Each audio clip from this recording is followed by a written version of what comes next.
So, you know what this video is already by clicking the title. I'm doing a top 10 Dokkanfest TUR tier list, but I'm also going to be including the new heroes headliners this year. And I want you guys to let me know what you think about having the heroes headliners in this. I feel like from like now on, characters that are basically like 200% leaders have 77 medals that they take to awaken from a Dokkan event, right? Especially Vegito has his own Dokkan event. I think they should be considered on the level of Dokkanfest and should be on these tier lists, to be honest. They're pretty much Dokkanfest and all but the official title.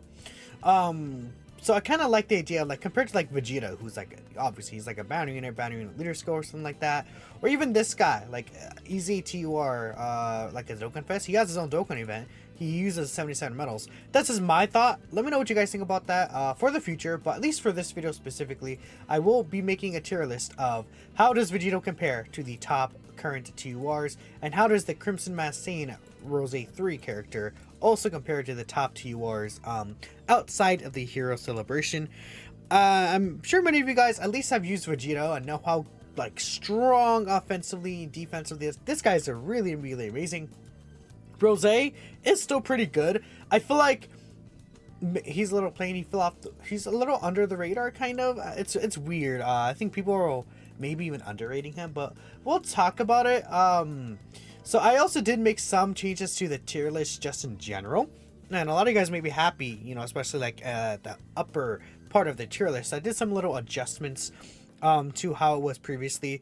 Next week, we are getting another Dokkanfest, by the way, on the 30th. So probably like the 4th in December, I might have another like Dokkanfest TUR tier list. We'll see. And also do an EZA one, including Vegito, right? I think that'll be good because Vegito would count to me.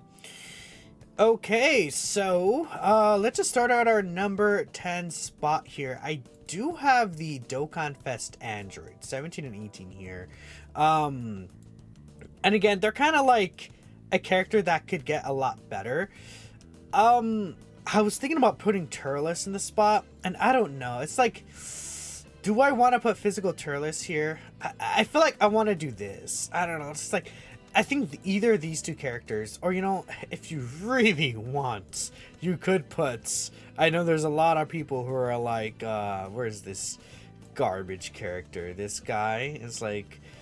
Like one of these 3 and 10. I'm just gonna put the androids there. I think maybe I should put Turles there instead, but this is just like my initial thoughts on like the android specifically. You know, I am gonna put Turles there. I think I feel confident putting Turles here. I just feel Turles is in a better spot right now than the androids are. When we get a lot of these buffs for the androids, then I think we could start talking, but for now, like, Tournament of Power is not really there. And then, you know, I feel like Turles does better in a lot of the stages because his damage reduction, once he builds it up, he keeps it. This unit does not.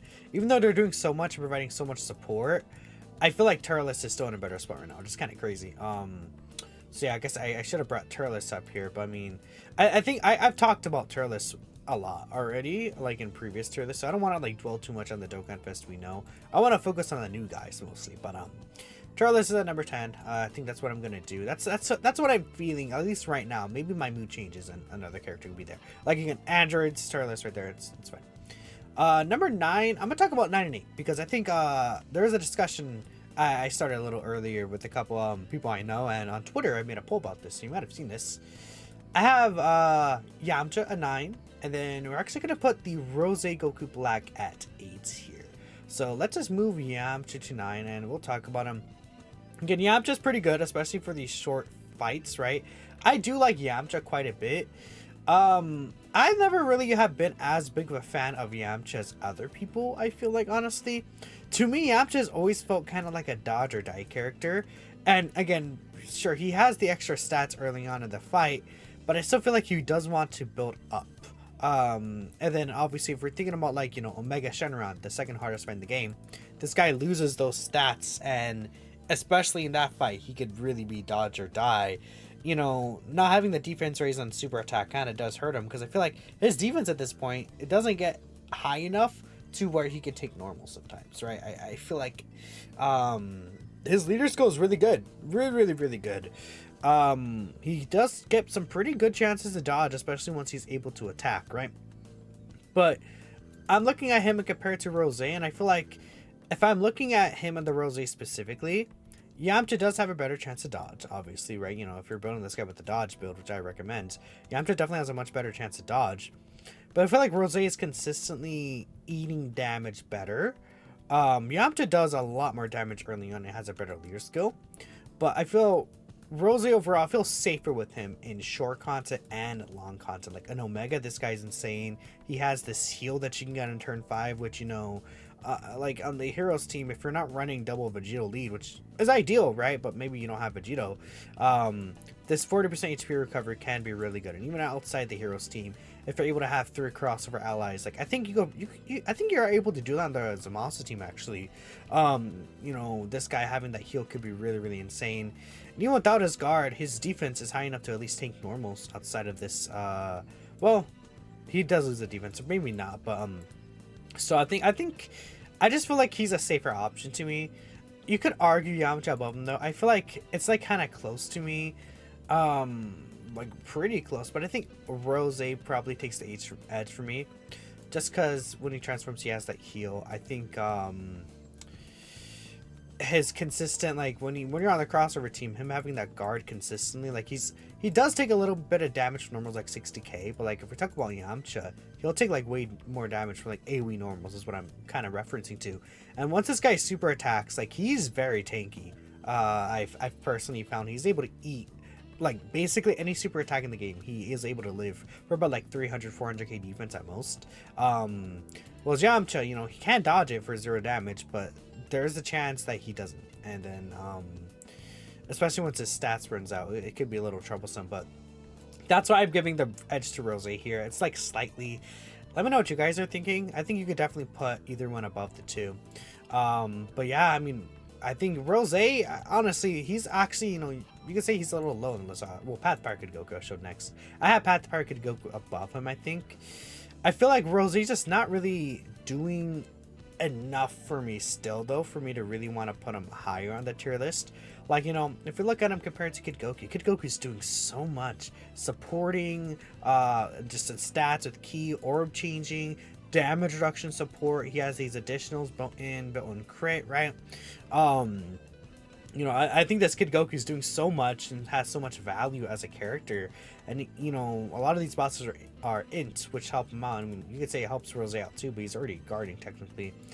I feel like, you know, even after Rose transforms, that's when things get a little better and he becomes like, you know, oh, he's getting this additional here. He has HP recovery, right?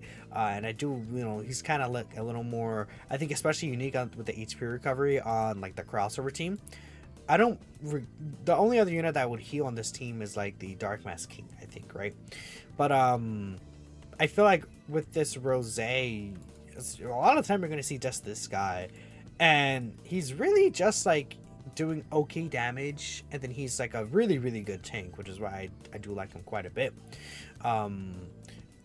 But I feel like Kid Goku, I would feel a little more comfortable like putting him above it just because of what he's doing to the team. And you can maybe say, oh, well, you know, that's why I would have Yamcha here, right? You know, I think that's a very fair take. But I think Kid Goku super attacks, I think, are the biggest issue for this guy.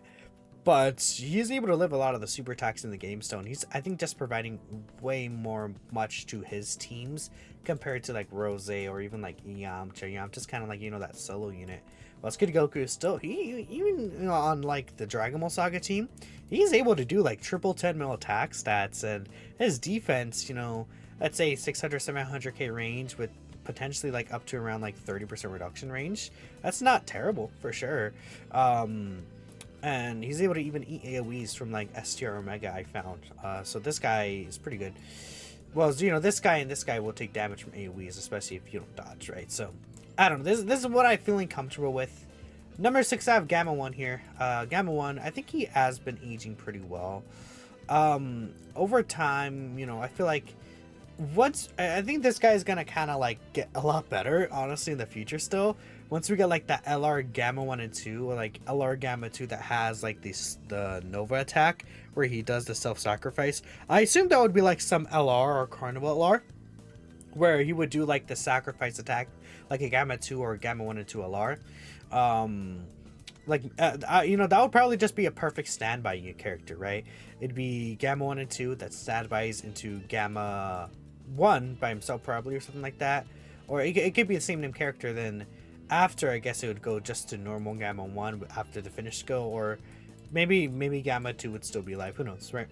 But this guy, he's supporting, he has the guard chance for the 4 turns, he built up to 50% reduction.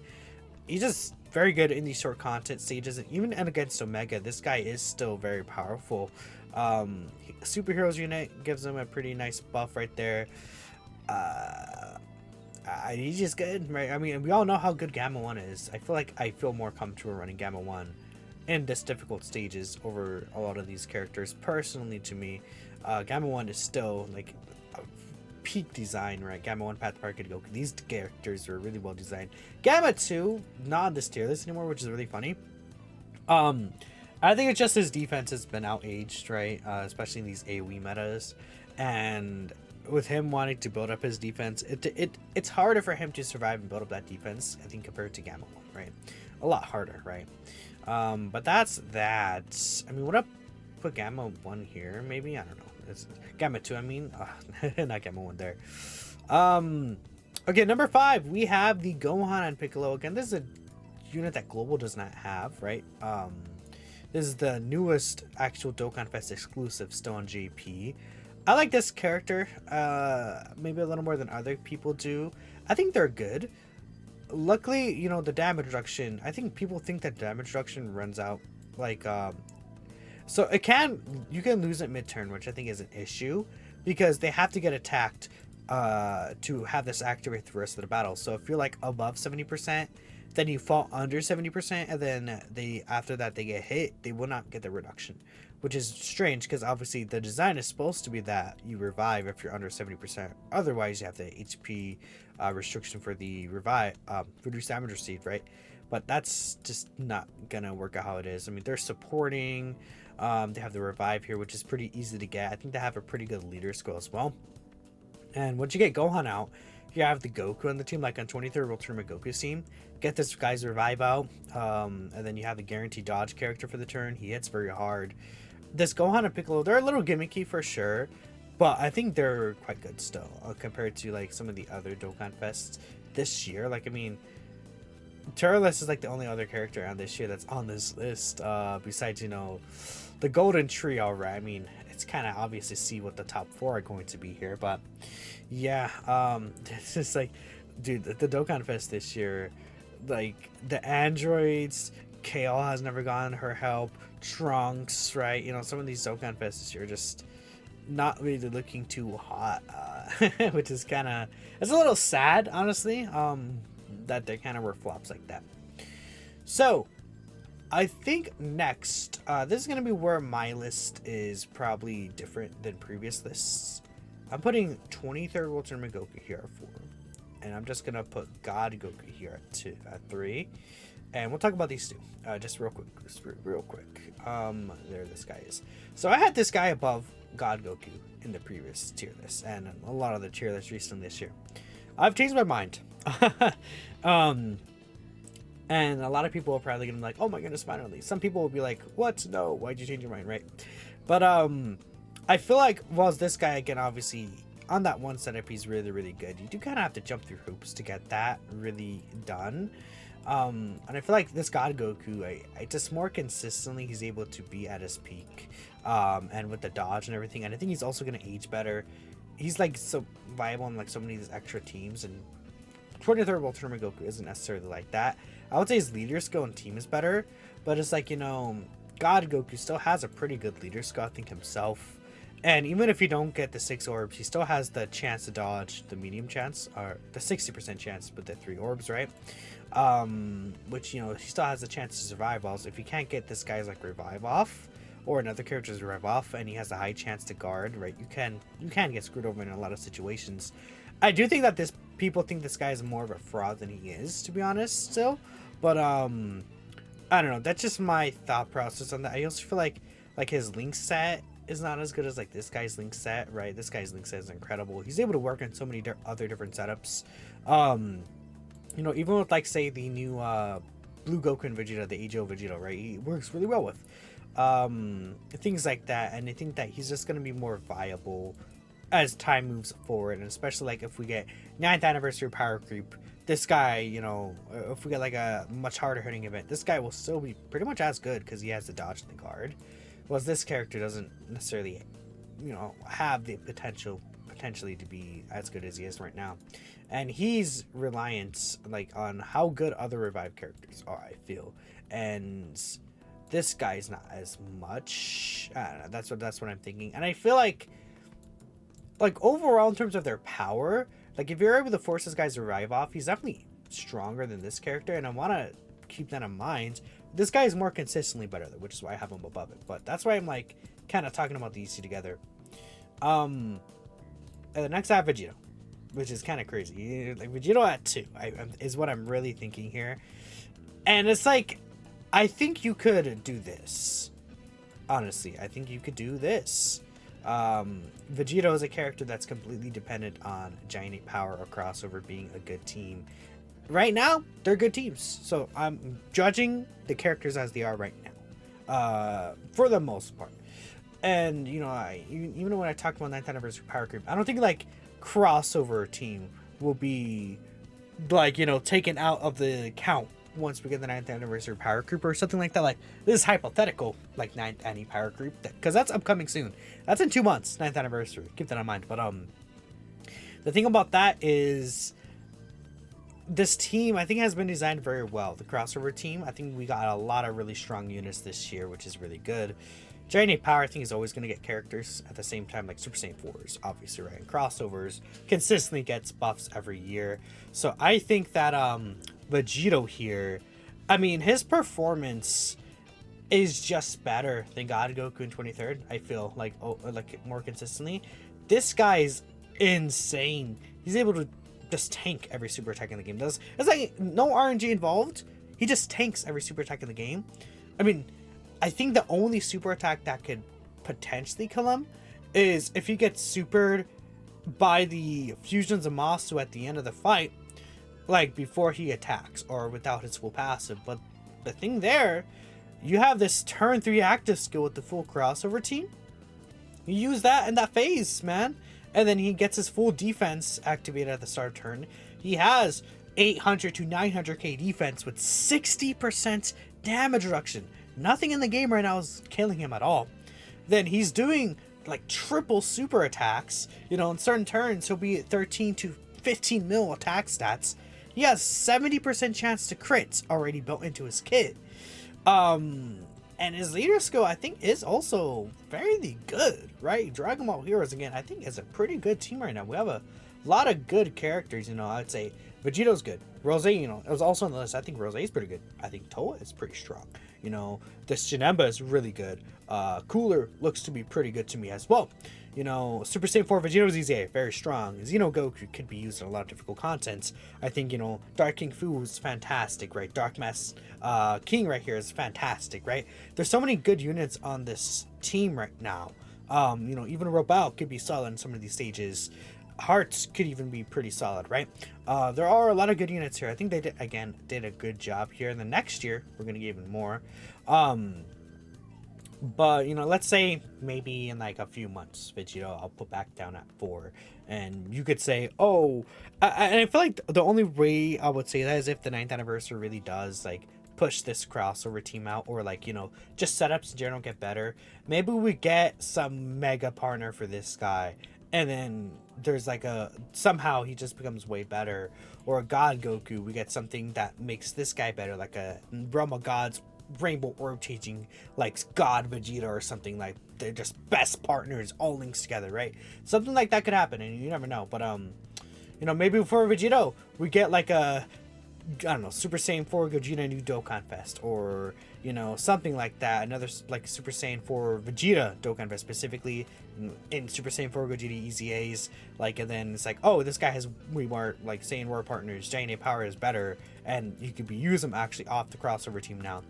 Stuff like that can happen. So that's why it's, again, that's like, it's all hypotheticals getting into this. But you know, any of those things could happen realistically. And I feel like, you know, you could really move him around. But I think what his performance and what he's doing is 2 for me.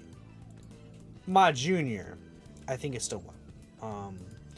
And the sole reason I think I have Ma Junior at 1, still right now, is because of the giant form. I think the ability to, that's the active skill, the ability to control the enemy from super attacking you and just stopping that, and then your units in like Omega, you don't have to worry about AoEs or anything like that. It's just so good. Ma Junior himself, he rivals Vegito in terms of offense. His defense is also really, really strong, right? And he's just straight up really good. I think the only thing about Ma Junior is that Vegito would be better against AoEs. Like, easily, Vegito is better than AoEs. And I feel like, you know, you can say turn 1, Vegito is better than Ma Junior, right?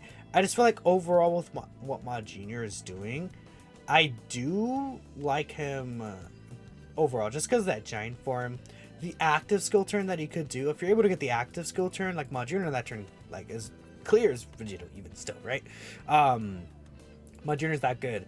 And if we're coming by side to side, you know, this guy does lose some abilities if you're not able to run him on that team. Like, he is a little restricted to that setup. Was I feel like, you know, Ma Junior, not really restricted to any like specific of those setups, right? He doesn't want like some of these Dragon Ball Saga links or, you know, Big Bad Bosses, there's for Conquest, right? But I think there's a lot of setups where you can take advantage of that, and Ma Junior, as you know, he's able to cook so well. I just don't think he's over Ma Junior. I'm sorry, I think Ma Junior is too good still right now, but I would put him over these two. Could you make the argument? If you really want, I think you could push for it, but I personally feel like the tech that this guy has, being able to protect the rotation in that situation, you know, even his active skill has an action break, which could be really good in certain stages. Also, he like helps, this is like, this has nothing to do with the ranking, but I just love how good he is for World Tournament. I just want to point that out. He's World Tournament god, right? You know, but I like this guy a lot. Ma Junior just, he's that guy. Ma Junior is that guy, right? Vegito's also that guy though. But here it is again. I would say, like, if I was gonna do like actual like tiers, I would do something like this. I'm thinking, then I would probably do something like this, and then I would do like this, and then like this. Well, honestly, this probably is fine, but like I wouldn't, like, it's like I want to put these two above here, but I think they're in the same realm of power. Then Turles, I think, is under here with like Super Trunks, KL, the androids, right? But this is my top 10 list here for Dokkanfest exclusives or Dokkan anime characters, you know. Basically the same thing, at least. Maybe Rose won't be on here. Maybe I'll just have Vegito in future lists, but this is it. As if, well, how good is Vegito and Rose, you know, as the headliners compared to Dokkanfest D-Wars? In my opinion. Let me know what you guys are thinking, where you guys would rank Vegito and Rose. They did so good with this Vegito. Absolute god, man. Really, really nice. I'll catch you guys in the next video, though. Peace out.